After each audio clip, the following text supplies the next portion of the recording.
I think the Fringe suburbs, if you can find a site around Robina, around Mermaid Waters, there's some little satellite pockets that council are allowing some height to go to now. Right. I think if you could pick up a product out there and deliver some good price point 2 bedrooms, that's where a lot of demand will be.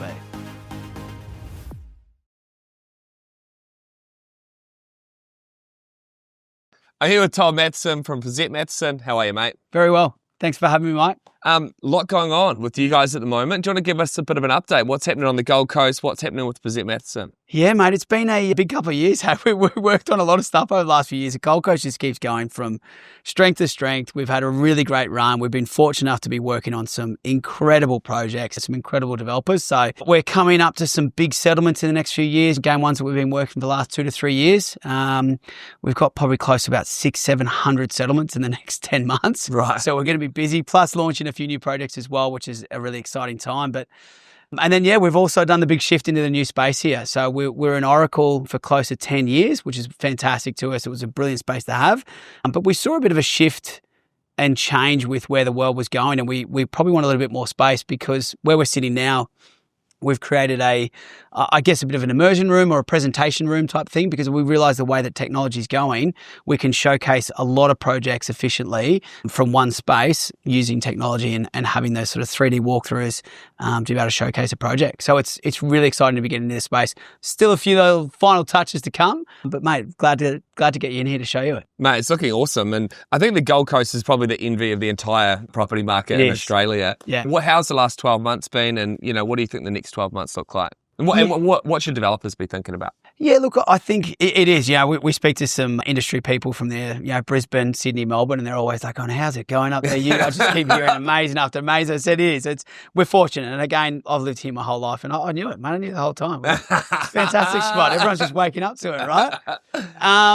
But no, it is. It's the last 12 months have been great. Look, we've continued to have some great growth. I think there's still some pockets that have some great growth potential. There's still some areas that are just so highly desirable that if we get a project there, it just runs so quickly. Our beautiful beach is still pulling amazing people and whatever wants to be here, but we're even seeing some incredible growth out in sort of the surrounding suburbs, just one or two suburbs back from the ocean front, because the Gold Coast has woken up to showcase itself as a much more closer to a city than just the old little country town now. So we've got some really great infrastructure in the suburbs back, so everywhere showing some great growth. The next 12 months, it's going to be a busy one. I think, again, we've still got some more things going. There's still going to be those challenges with the building side of things. So we've still got to be very conscious of that. And we are, and all developers are doing that. I think, if anything, like you say, the thing that I'd love for people to be looking for is some more of that sort of 2-bedroom product. We really have pushed that high-end luxury, which, again, there's still that demand for it. But we are leaving I think there's a huge undersupply of 2-bedroom product. Yeah. And if someone can deliver that sort of product, they're going to have a great project. And whereabouts are the locations? If developers perhaps are in Melbourne or Sydney and they're considering buying a site, like what type of things, what type of areas? Look, again, I think your good old faithfuls of your Broadbeach is still a key, fantastic market. Palm Beach still continues to just pump every day. It astonishes me, as a local, again, we've done almost 9-10 projects down there now, and it just keeps going from strength to strength, which is great. So look, they're your key ones, of course. Forgotten spot that's really starting to take now, I think, is where we are here in Mermaid Beach. I think Palm Beach had this big run. Mermaid Beach hasn't had nearly as much development as Palm Beach, and I think there's a little one or two popping up, and they're running fast. So I think that's a good little opportunity there. But as I say, I think the Fringe suburbs, if you could find a site around Robina, around Mermaid Waters, there's some little satellite pockets that council are allowing some height to go to now. Right. I think if you could pick up a product out there and deliver some good price point 2 bedrooms, that's where a lot of demand will be. And you also mentioned about the changing landscape from a technology point of view. Obviously, you've got the 3D walkthroughs. Who did the 3D walkthrough you showed me before? Yeah, well, look, we've partnered up quite a fair bit with Boundary now. They've done some amazing stuff. I think I was a bit hesitant on the 3D walkthroughs. I was a bit old school. I've been doing this for almost 20 years. Still love the flip book. I used to bring people in and go, have a look at this piece of paper. And it's how I loved it. It's how I sold, right? But I sat down with our team the other day, probably about a year ago now, and I asked them, guys, if you had the choice between this 3D walkthrough or a full kitchen, what would you choose? And every single one of them went straight to a 3D walkthrough, which I was astonished about.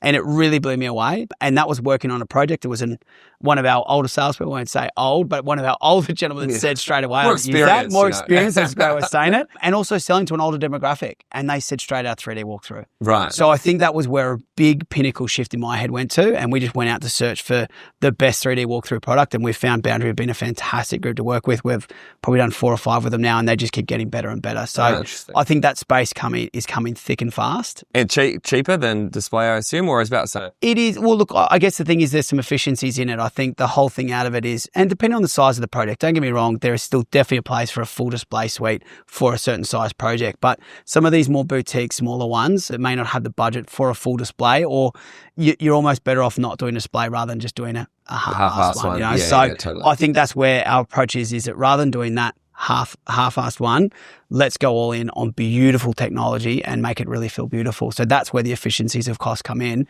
Rather than spending that on a display, we can put that towards marketing. We can get some more leads in for us. And yeah, that's probably the direction we want to try and take, or try and save the developers some funds. Good on you, Toddy. Appreciate it, man. Thanks, man. Appreciate it.